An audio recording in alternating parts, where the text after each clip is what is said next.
Guys இவனுங்க நம்பிடாதீங்க guys. அவனுங்க வேணும்னே பண்ணிட்டு இருக்கானுங்க. ஆஸ்திரேலியா கூட பரவாயில்லடா, அவனுங்களும் கூட மோசமாக நடிக்கிறீங்களா. ஃபஸ்ட்டு மேட்ச் எங்கேயோ ஜெயிச்சா கண்ணு வச்சுருவாங்கன்னு வேணும்னே தோற்று போயிட்டு இருக்கானுங்க கைஸ். ஆனால் பிளேயிங் லெவல்லாம் பும்ரா இல்லை, ஹர்திக் பாண்டியா இல்லை, எல்லாமே இவ்வளோ பயங்கரமாக இருக்கானுங்க. என்னடா அது 9வது பேட்ஸ்மேனோட பேட்டிங் ஆட்டாங்க. இம்பேக்ட் பிளேயர் எல்லாமே இப்படி இருக்கேடா. இத்தனைக்கும் முஜீபாக இருக்கான், எனக்குலாம் புரியல. இது போக புதுசாக உள்ளே இறக்குறானுங்க, எவனே தெரியல. ஃபஸ்ட் மேட்ச் உள்ளே விட்றானுங்க, கேட்டால் எங்கேயோ லீக் மேட்ச்லேருந்து பார்த்தாங்கிறானுங்க, உள்ளே கூப்பிட்டு வரானுங்க. இம்பேக்ட் பிளேயரில் வர அவனை நம்பி கூப்பிட்டு வரானுங்க. அவனும் வரான், விக்கெட் எடுக்கிறான், போகிறான். என்னென்ன நடக்குது இங்கே? ஆனால் நியூ ஃபேஸஸை வந்து மும்பை இந்தியன்ஸை தவிர யாருமே பெஸ்ட் அவுட்புட்டை வந்து கொடுக்க முடியாது கைஸ். எப்படி தான் எங்கேருந்து எடுக்கிறானுங்களோ தெரில, கரெக்டாக ட்ரஸ்ட்டு வச்சு எடுக்கிறானுங்க. அவனும் சூப்பராக பெர்ஃபார்ம் பண்ணுறானுங்க, வேறு லெவலில் இருக்குது. அந்த இடத்துல மும்பை இந்தியன்ஸ் அடிச்சுக்க ஆளே இல்லைடா. ஆனால் நாட்டில் அவன் 200 அடிக்கலாமா 300 அடிக்கலாமான்னு பார்த்து அடிச்சுட்டு இருக்கானுங்க. இந்த காலத்துலேயும் 150 சேஸ் பண்ணுறதுக்கு கடைசி ஒரு வரை திருடலாக கொண்டு போனீங்க பார்த்தீங்களா? நீங்கள் சத்தியமாக திருந்த மாட்டீங்களா? ஐயோ கரெக்டாக இங்கே கொஞ்சம் இறங்குறானே.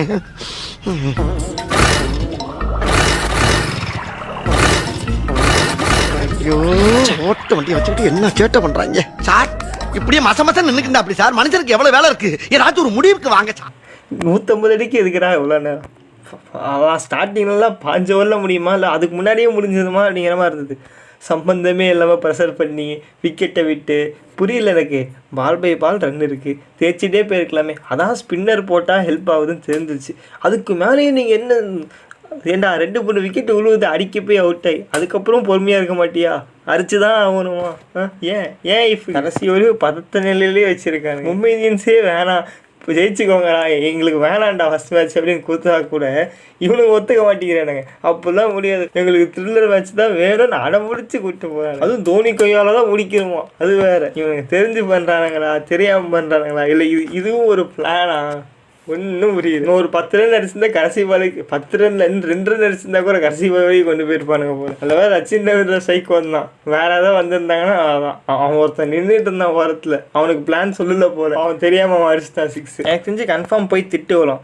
கடைசி பால் வரைக்கும் போக மாட்டேன், என்ன உனக்கு அவசரம்? எடுத்து வந்து சொல்லுவேன் 6 லாஸ்ட் பால் வந்து 5 பால் இருக்குது, எதுக்கிட்ட அந்த அவசரம் அப்படின்னு கன்ஃபார்ம் ஒரு பேச்சு வரும். ஆனால் ரவீந்திரா மட்டும் இல்லை, நிலமை முடிஞ்சிருக்கும். அதையும் வந்து மோசமாக ஏதோ வந்து ஹார்ட் அட்டாக் வர மாதிரி ஏதோ பண்ணியிருப்பானுங்க. இவனுங்க ஆடுறதை பார்த்தா சென்னைக்கு இல்லை, பார்க்குற மும்பை இந்தியன்ஸ் ஃபேன்ஸுக்கே ஹார்ட் அட்டாக் வந்து போல். அந்தளவுக்கு போயிட்டு அந்தளவுக்கு பதற வைக்கிறானுங்க. என்னையா ஸ்டார்டிங் ருத்ராஜ் கைக்வாட் சூப்பராக எப்படி அந்த 50 வந்துன்னு தெரியல. 22 பால் 50ங்கிறாங்க. எங்கடா வருஷமாக ஆடி தானே வந்தார், அதுக்குள்ளே 50 வந்துச்சு அப்படிங்கிற மாதிரி. அதுவும் ஒரு ஷார்ட் அடிப்பார் பாருங்க, எக்ஸ்ட்ரா கவரில் முட்டி போட்டு. யோ என்னையும் ஆடிட்டுருக்கேன் நீங்கள், எங்கே இருக்க வேண்டியாலும் இங்கே இருக்கிறா அப்படிங்கிற மாதிரி. இந்தியன் டீமுக்குலாம் அவர் வந்து தூக்கி உள்ளே போடுங்கடா அப்படிங்கிற மாதிரி. அவ்வளோ சம பிளேயர். அதுவும் அவரோட அந்த ஒரு கவர் ட்ரைவ் பார்க்கணுமே.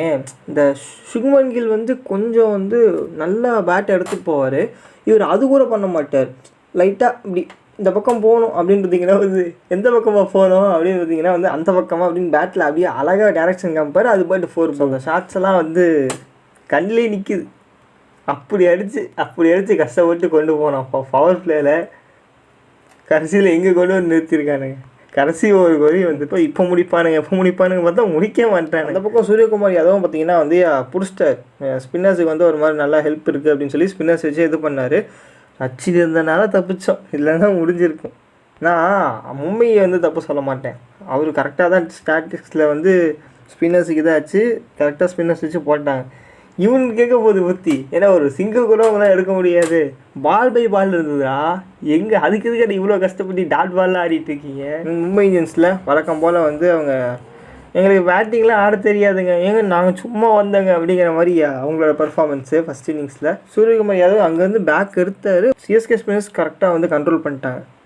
நூர் அகமத்து, நோ சைடில் அஸ்வின், ஜடேஜா அப்படின்னு சொல்லி பார்த்தீங்கன்னா வந்து அந்த மிடில் ஓவர்ஸில் வந்து எதுவுமே பண்ண முடியல அவங்களால. மீன்ஸ் ஓப்பனிங்கில் கையில் வந்து அவரும் செம்மையாக போட்டார். நேத்தன் நீஸை கரெக்டாக யூஸ் பண்ணாங்க. ஸோ எல்லாமே ஒரு மாதிரி வந்து டீம் ஓரளவுக்கு வந்து செட்டான டீம் ஓரளவுக்கு பார்த்தீங்கன்னா வந்து செட் ஆயிடுச்சு. ஸோ ஆப்ஷன்ஸ் சொல்லி பார்க்கும்போது எக்கச்சக்கமாகவே இருக்குது. தென் ராகுல் திரிபாதி பார்த்தீங்கன்னா வந்து ஓப்பனிங் அமைச்சிருந்தாங்க. மேபி எனக்கு லைட்டாக வந்து எஸ்ஆர்ஹெச்சில் இதுக்கு முன்னாடி 1-1 தான் ஆடிருக்காரு. பட் இதுக்கு முன்னாடி ஆர்பிஎஸ்ஜி தோனி கேப்டன்சியில் பார்த்தீங்கன்னா வந்து ஓப்பனிங்கில் சூப்பராக ஆடிருக்காரு அந்த சீசன். ஸோ அந்த ட்ரஸ்ட்டை மேபி வந்து கொடுத்தாங்களா அப்படின்னு ஒரு. அப்புறம் சூரியகுமாரோட பயங்கரமான ஸ்டெம்பிங் தோனி ஆக்சுவலாக அவர் வந்து ஃபுல் அண்ட் ஃபுல் அந்த ஸ்டிக் போயிட்டாரு. பால் லெக் ஸ்பின் ஆகுது அப்படின்னு சொல்லிட்டு அது கொஞ்சம் அவேவா. பட் அங்கிருந்து அவர் மிஸ் பண்ணி 2 நிமிஷம் ஒரு 2 நிமிஷம்லாம் சொல்லவே கூடாதுல்ல, ஃப்ராக்ஷன் ஆஃப் செகண்ட்ஸ் அவ்வளோதான். பால் போயிட்டு இந்த பக்கம் வரதுக்குள்ளே தூக்கிட்டாப்புல வெயில. வயசானாலும் அதுக்கு முன்னாடி தான் வந்து கொஞ்சம் ஒரு பால் வந்து லைட்டாக வந்து காவா விட்டார். ஸோ பேசிகிட்டு இருந்தாங்க கன்ஃபார்ம் வேணும் தோனிக்கு வயசாயிருச்சு அப்படிங்கிற மாதிரிலாம். யாரை பார்த்து என்ன சொன்னேன் சார் சங்கரத்தில் பார்த்துக்க அப்படிங்கிற மாதிரி. அதுக்கப்புறம் ஒரு ஸ்டெம்பிங் டக்குன்னு யாரா சொன்னேன் ரிட்டையர் ஆகுன்னு சொன்னேன் நான். இன்னும் தப்பாகவே பேசிகிட்டு இருக்கேன். நான் இன்னும் 5 வருஷம் ஆடலான்ட்டு இருக்கேன், போங்க நான் போய் வேலையை பாருங்கடா அப்படிங்கிற மாதிரி மூஞ்சில் அடித்த மாதிரி ஸ்டெம்பிங்கை பண்ணி விட்டு இன்னும் 5 ஆண்டுகளுக்கு இருப்பார் அப்படிங்கிற விஷயத்தையும் பார்த்தீங்கன்னா வந்து இன்டெரக்டாக சொல்லிட்டு போயிட்டேன். நான் நல்லா தான் இருக்கேன், எனக்கு என்ன அன்கேப்டு பிளேயர் தான் நான். ஃபினிஷர்ஸை கூட அவர் ஸ்டைல்லேருந்து பார்ப்பாங்கன்னு சொல்லி நினச்சிட்டு இருந்தாங்க. ஜடேஜா சம்மந்தமே இல்லாமல் அவுட் ஆகி ரன் அவுட். பட் அவரு நான் வந்து அடிக்கிறேன் இல்லைன்னா நீங்கள் அடிங்க, எதுக்கு தேவையில்லாத வேலை அப்படிங்கிற மாதிரி டொக்கு வச்சுட்டே போயிட்டு. அந்த ருத்ராஜ் கேக்வாட் ஸோ அவரோட அந்த பொசிஷன் சேஞ்சஸை பற்றி சொல்லியிருந்தாரு. ஸோ நான் அங்கே நம்பர் 3 வர்றது கொஞ்சம் டீமை பேலன்ஸ் பண்ணுற மாதிரி இருக்குது. ஸோ அதனால் வந்து நான் அங்கேயே வரேன் அப்படிங்கிற மாதிரி தான். அதுவுமே எனக்கு தெரிஞ்சு கம்ஃபர்டபுளாக தான் தோணுது. ஏன்னா மிடில் ஆர்டரில் இவர மாதிரி ஒரு பிளேயர் வந்து இருக்கிறது ரொம்ப டீமுக்கு ஒரு சப்போர்ட்டு. டாப்லேயே வந்து ரன்ஸ் அடிச்சிட்டாங்க அப்படிங்கிற பட்சத்தில் பிகாஸ் வந்து டீமில் பேட்டிங் கேப்பபிலிட்டிஸ் இருந்தாலுமே ஸோ அந்தளவுக்கு செட் பிளேயர்ஸ் அப்படிங்கிற மாதிரி கிடையாது. ஸோ சிவம் துபே ஒரு மாதிரி சுத்தல் கேஸு. ஸோ தீபக் கூட நம்ம அந்தளவுக்கு வந்து சொல்ல முடியாது. சாம் கரன் ஸோ அவரும் அதே மாதிரி தான் அடிப்பாப்பில். ஜடேஜாவை நம்பவே கூடாது, திடீர்னு இன்னைக்கு ஒரு நாள் அடிப்பார். அப்படி அடித்தாலும் யாரோ ஒருத்தர் ரன் அவுட் பண்ணி விட்டு போயிரு, இல்லை அவரே ரன் அவுட் ஆயிடுவார். இந்த பழக்கம் போகவே மாட்டேங்குது, எனக்கு பிடிக்கவே இல்லை. நல்லா ஓடுறீங்கள, கொஞ்சம் பார்த்து தான் ஓடுறது. தேவையில்லாமல் அவுட் ஆகி நீங்களும் ப்ரெஷர் ஆகி எங்களையும் ப்ரெஷர் ஆக்கி ஆப்போனன்ட்டே பயப்படுறோம் உங்ககிட்டலாம் உங்ககிட்ட விளாட்றதுண்டா. நாங்களே ஃபஸ்ட்டு மேட்ச் தோக்கலான்னு சொல்லி ஒரு முடிவு வந்தால் நீங்கள் முடிவை மாற்றிடுவீங்க போலையேடா. போவோம் இங்கே பாய வச்சு கூட மல்லாக்க படுப்போம். வணக்கண்ணா நீ போயா போகல என்ன பண்ணாங்க உனக்கு வேணாங்கிறப்ப. இல்ல sir, first year students ragging. பத்தியா கழுத்துல ருத்ராட்ச கோட்டை இல்லைன்ற காரணத்துக்காக என்ன கட் பண்ணிட்டீங்களே. நானும் ஃபர்ஸ்ட் இயர் ஸ்டூடெண்ட் தாயா, என்ன ரேக் பண்ணுங்க. Come on come on come on.